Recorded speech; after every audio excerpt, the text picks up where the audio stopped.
চিকিৎসা সরঞ্জামের সংকটে ফরিদপুর মেডিকেল কলেজ হাসপাতালে ২ মাসের বেশি সময় ধরে রক্তসহ বিভিন্ন পরীক্ষা বন্ধ রয়েছে। এতে ব্যাহত হচ্ছে চিকিৎসা সেবা। সেই সুযোগে সক্রিয় হয়ে উঠেছে একটি দালাল চক্র।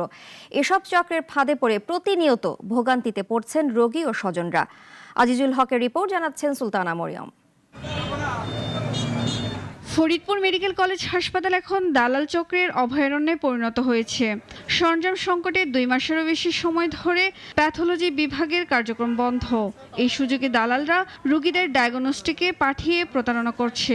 শুধু পরীক্ষা নয়, ভর্তি, ট্রলি ও বেড পেতেও দিতে হচ্ছে অতিরিক্ত টাকা। অভিযোগ স্বজনদের।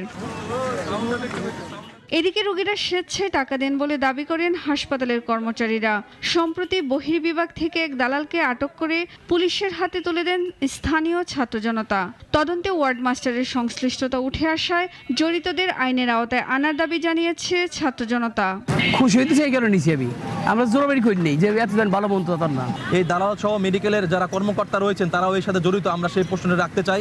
দালাল যেভাবে নির্মূল করা যায় সেক্ষেত্রে আমাদের পুলিশ প্রশাসন আর কি সহায়তা আমাদের অতি জরুরি। আর পদে পদে দালালকে টাকা দেওয়া লাগে, তারপরে কাগজ নিয়ে বিভিন্ন জায়গায় করে সিট নিতে গেলেও টাকা দেওয়া লাগে।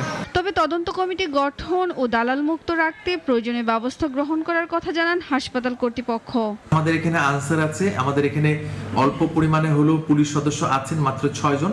তাদের মাধ্যমে আমরা সার্বক্ষণিক আমরা টহলদারি এবং ওনাদেরকেও আমাদের বলা থাকে যদি ওনারা দালাল ধরতে পারে তাহলে যেন আইন শৃঙ্খলা রক্ষাকারী বাহিনীর কাছে সোপর্দ করে এবং যথাযথ ব্যবস্থা, আইনগত ব্যবস্থা নেয়।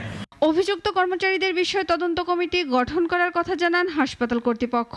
পাশাপাশি দালাল চক্র নির্মূলে প্রয়োজনীয় ব্যবস্থা নেওয়া হচ্ছে বলেও আশ্বাস দেন তারা। সুলতানা মরিয়ম, নাগরিক।